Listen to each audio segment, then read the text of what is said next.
we go. Let's pack up this box. Oh, hello. As you can see, I'm moving offices. I'm not moving cities, though, for those who are curious about my life. I am moving offices, which is, given how great the backdrop here was with all the books behind me, perhaps a bit of a blow for my YouTube existence, but I never had my glorious return to YouTube like I thought I would. I thought it was my last video about Henry VIII, I am. I thought that video would be my glorious return, but life is too busy, it would seem. So, but I thought I would make one last video here in this lovely space, but not quite so many books behind me as before, because they are being packed up right here. Nonetheless, here we are. Here we are in my space. Still got some of my lovely things with me. You can still see my big book about Caesar up there behind me. Adrian Goldsworthy's readable, dense, weighty tome of the life of a colossus.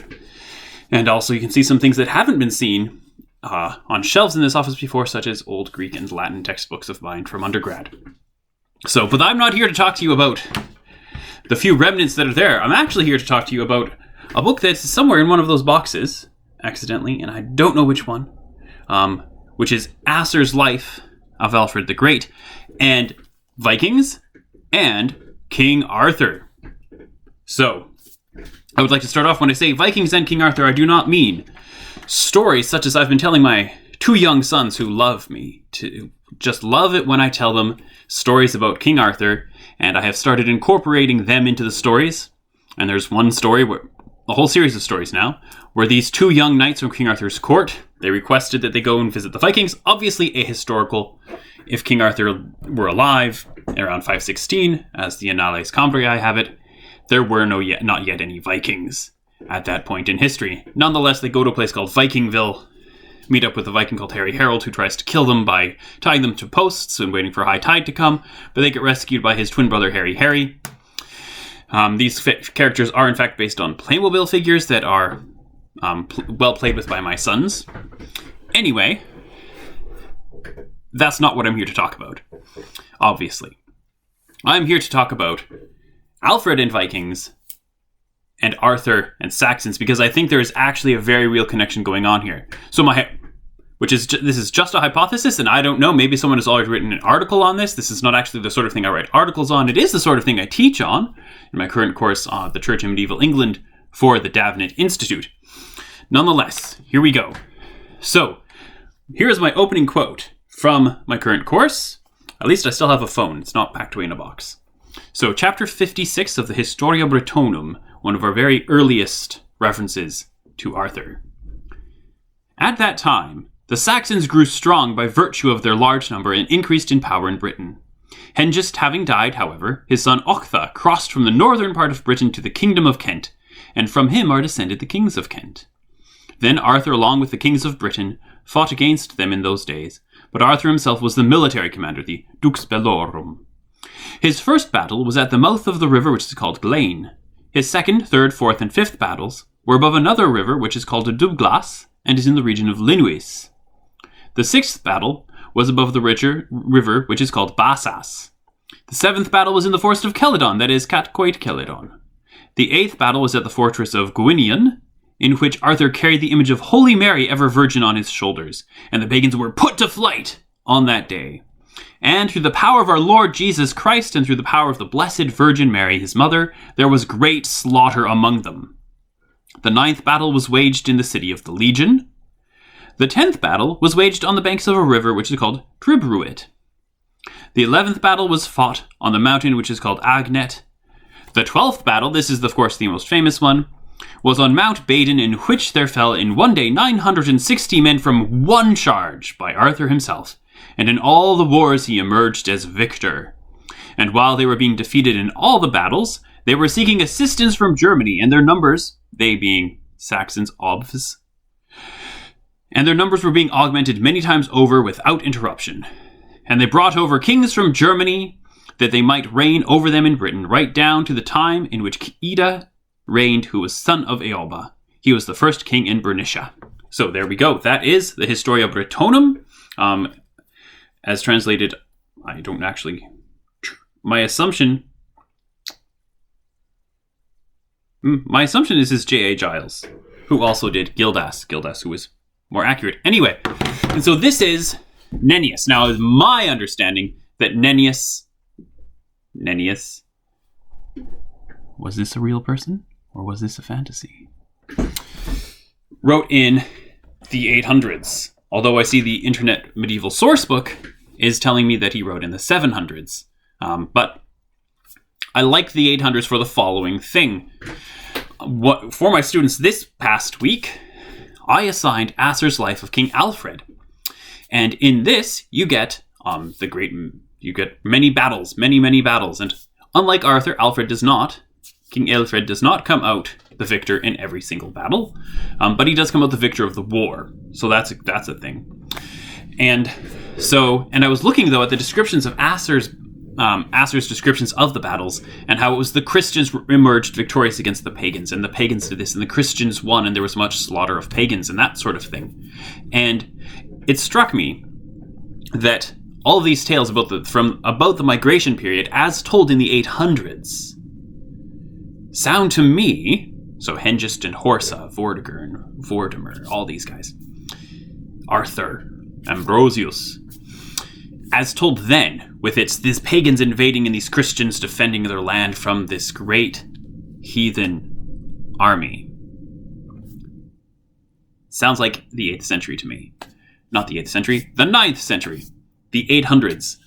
The great heathen army comes and overwinters in 851, and from then on, there are always Vikings. There's always a Viking presence in England. From then on until the creation of the Danelaw, and then we can start arguing that those people aren't Vikings anymore.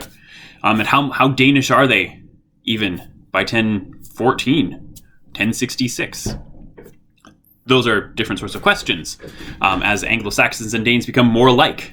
But suffice it to say, I think that Asser's Alfred is Arthur. That's not actually what I mean when I say that. That's like the one clip that will ruin your whole career if you say something like that. What I mean to say is that Asser's Alfred, these battles against the Vikings, this life and death struggle to preserve Britain from the invasion of these pagan heathens who desecrate beautiful places like Lindisfarne Monastery and steal all your stuff and kill your monks and whatever. This image of the migration period found in Nennius, which is not the image of the migration period found in archaeology. I'm reading Robin Fleming's book, Britain After Rome. This dramatic version, the one put on film in 2004 with Clive Owen as Arthur, and Stellan Skarsgård as Hengist, with these... Is he Hengist? Or Kinrick? Anyway, whoever he is, with these people there, that is the image that we're getting. That we are not actually getting an image of Saxons in this, that the Saxons of 9th century literature, of the Historia Brittonum, the history of the Britons, the image of the Saxons found there is actually the Vikings. That no one is consciously making an Arthur in the image of Alfred, nor is anyone necessarily consciously making Saxons in the image of Vikings, or maybe they're making Vikings in the image of Saxons, or however this is flowing. I think it's Vikings being recreated into Saxons is what I think. What I'm saying is the result of the new invasion of pagan Northmen into Britain is a reimagining the migration period in the eyes of the people who are living through the Viking invasions of England. This is what I think is going on. And this ties into a theory that my brother, who was a university librarian, found in a book in the library once, one that came across his desk. Every once in a while he writes about the books that come across his desk.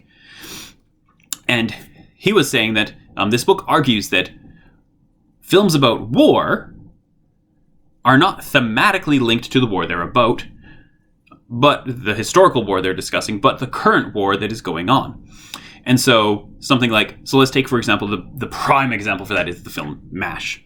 That MASH is about the Korean War. And in fact, MASH is based on real insane antics that people got up to during the Korean War. But it is clear that the commentary of MASH, the theme of MASH, is Vietnam. And everyone who went to see it, this is what I've been told by people who went to see it in the theater, that's what everyone took away. That this is only set in Korea, it's actually about Vietnam, right?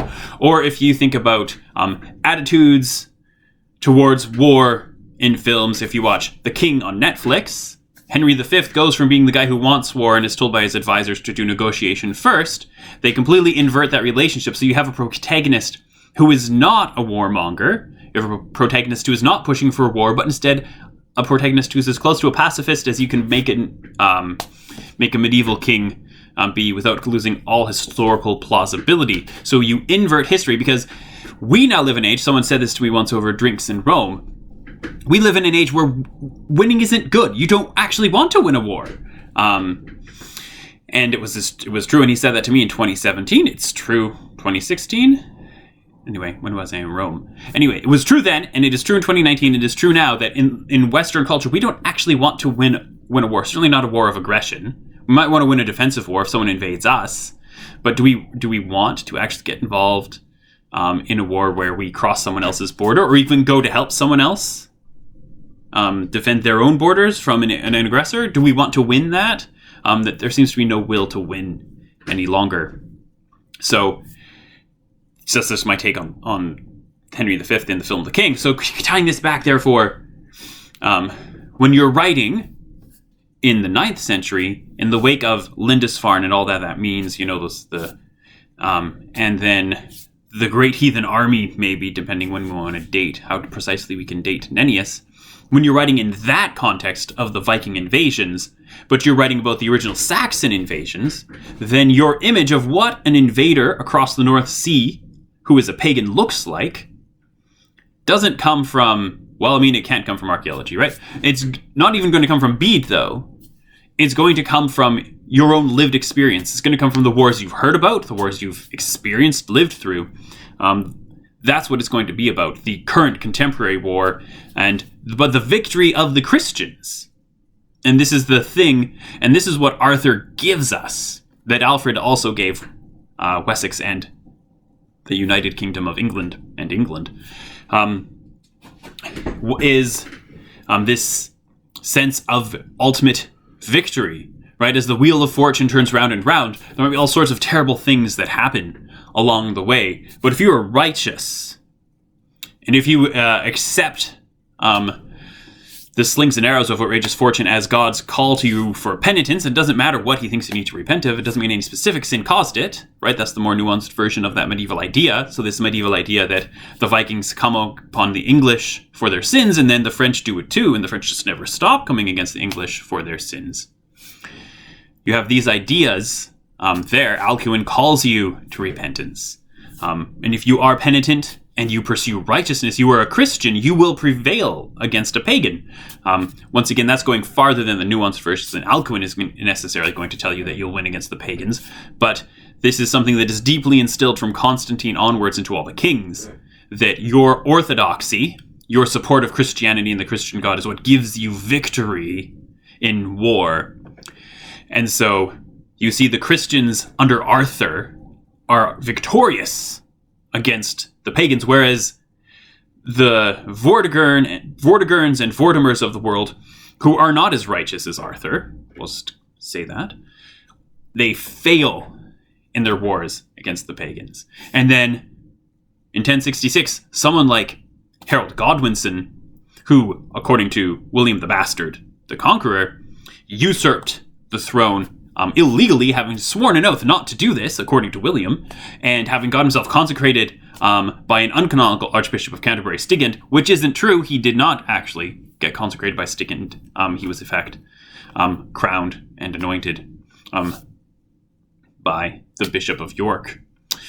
All of these things, nevertheless, tying together to show that William the Bastard, the Conqueror, has a just claim for the throne of England, just as Henry V will claim that he has a just claim for the throne of France, and therefore God is on his side, that war becomes a version of trial by combat, just as Tristan is able to defeat Morold in single combat off the shores of Tintagel in Cornwall. So Arthur is able to defeat the Saxons at Mount Badon because of his piety, and his piety is directly tied into his victory. He has the Virgin Mary on his shield. He has the cross on his back. He is able to defeat 960 men in a single charge because of his piety. And, of course, we might say, does that actually work? Does that pan out? And if we want to get more subtle, everyone in the Middle Ages knows that you're not always actually going to win in an earthly, worldly sense just by being virtuous, because they were all reading Boethius. And Boethius, who was translated into Old English, right over here. One of the books I haven't packed up yet, my beautiful Dumbarton Oaks Medieval Library version. Lovely book. But according to Boethius, of course, what matters most isn't are you able to maintain a strong, secure kingdom against pagans or Arian heretics. What matters is being able to cultivate the inner virtues and seeking after felicity and participating in the divine life. And all of these very somewhat Platonic ideas, somewhat ideas that come from Christian mysticism of the day. And so if we think about that,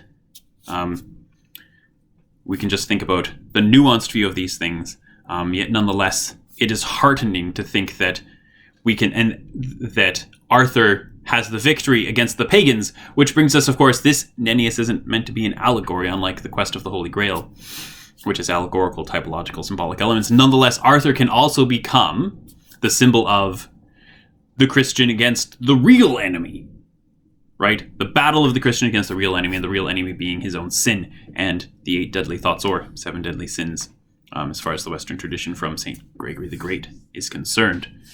So that's just a new thought that I had while I was making the video.